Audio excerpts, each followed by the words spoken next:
Magandang araw, mga kabayan. Pag-usapan natin ang patungkol sa mga mambabatas na biglang sumusulpot, biglang lumulutang at biglang nawawala kapag usapin na ang pananagutan.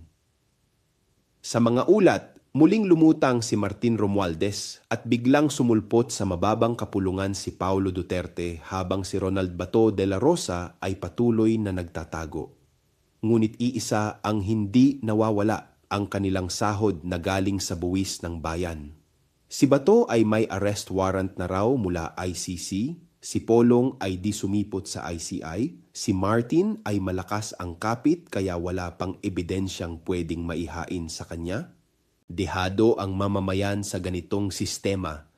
Kapag ang mambabatas ay hindi humaharap sa tanong ng bayan pero patuloy na binabayaran, ang Kongreso ay nagiging kanlungan ng pag-iwas sa pananagutan.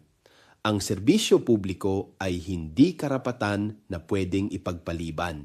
Ito ay tungkuling kailangang harapin, lalo na kapag may mabibigat na tanong na hinihingi ng bayan.